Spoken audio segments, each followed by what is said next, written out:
One thing that's really cool about having a large white sail is to have an outdoor movie night with the neighbors. And the above three titles are great for outdoor movie nights. I'm showing you this picture because we plan to put the boat here. And we started looking for boat stands, and we found them obviously on Craigslist at a great price. So check that one off the list. We also continued to have our Sunday morning breakfasts out on the boat to read the paper and enjoy the day. And we actually went to Zoom church several weeks, which I think is really cool to have church on the boat.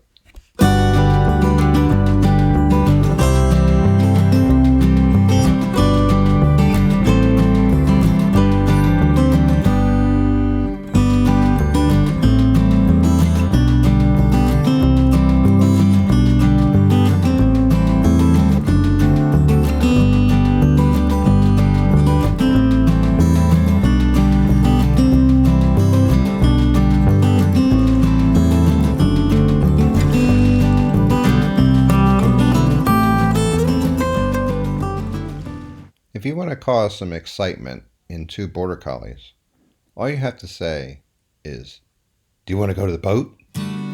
And they immediately perk up. They allow you to put their life jackets on, and they are very excited for the dinghy ride and the whole adventure. I think they especially love the dinghy ride.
The Maine Coast Heritage Trust works from Lubec to Kittery, which is the extreme north and south of Maine, to protect and care for Maine's unspoiled, threatened coastal lands.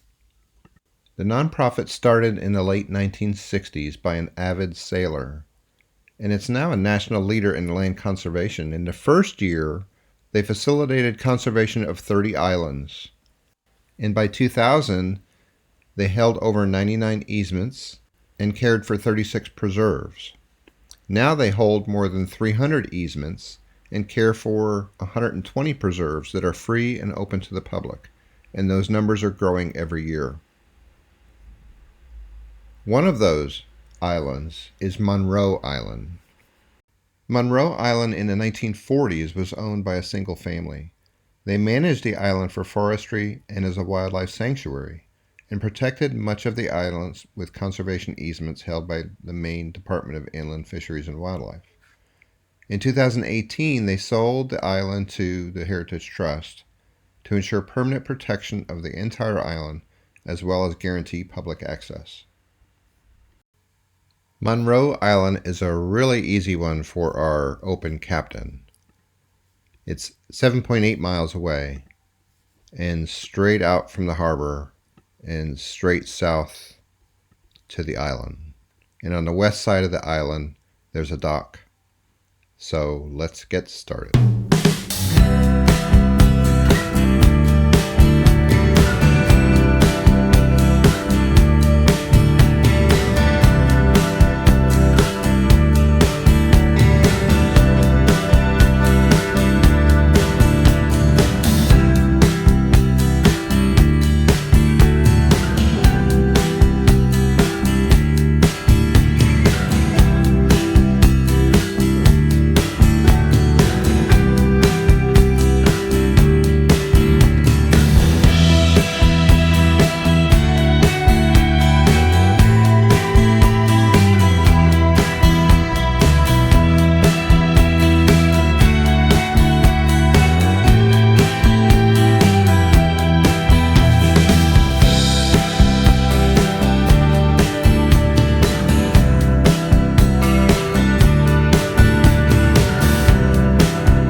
This was a perfect trip.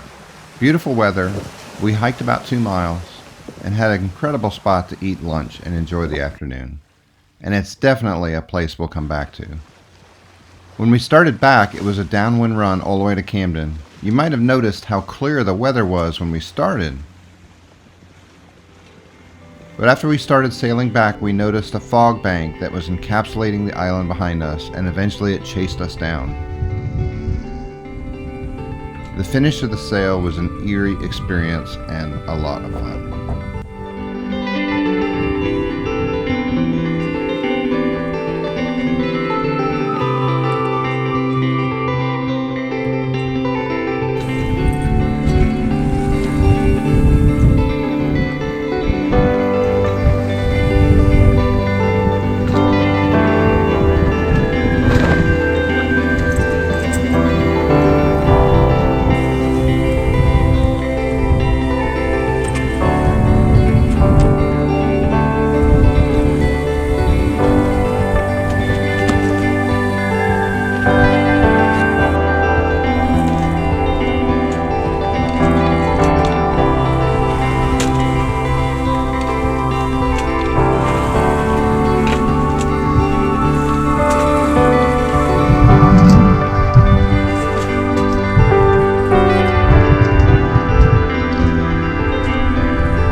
Project this week is a small tabletop that I'll use for my nav station. The boat was made in 1979.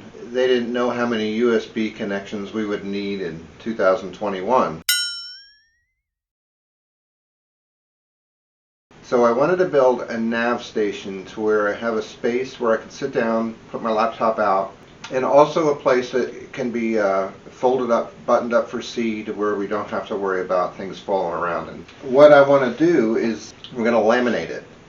Now, I took a class at the Messler School through Wood Magazine, and he did this same theory, and what he used 1/64 inch laminate. I'm not quite skilled enough to do that. I used 1/8 inch.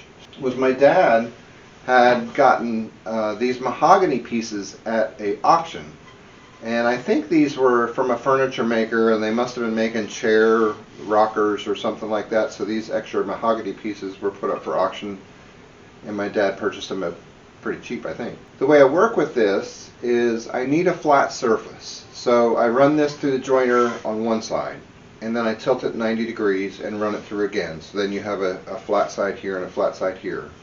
And then I run this through the bandsaw and cut an 1/8 inch piece like this.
And the tabletop will fit right into here. This drawer is going to be able to come back out to support the bottom, and when we're done, we'll fold this up and have it latch. So I think that'll work out pretty nice. Be a nice small compact area, still enough area for a laptop, some storage, some USB connections. I've got plenty of USB connections down here. There's a 12 volt car jack here, and then 2 USB ports for phones or tablets or whatever. And then the computer equipment that I'll have up here is all run by USB as well, so I got plenty of USB jacks there. You were able to see a brief shot of the nav station, and while we were sailing this year, we were able to kind of digest what the boat has, what we want the boat to have later, and some of the plans for the upcoming refit. And one of them was we needed a place to kind of just charge things. We needed a place to sit down and work on a computer. That's what I do. Yeah, it was good to actually sail the boat for a while. It's just like when you buy an old house, just to live in it for a little bit and then figure out really what your needs are before you start tearing things apart.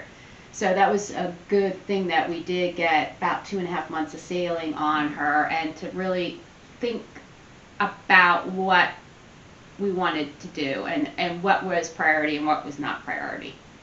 With what you saw with the nav station, you might ask, where is that going to go? You'll see that later on, but yes, we did gut quite a bit of the boat. Yes, yes. Like every rehab project, you don't know where to stop.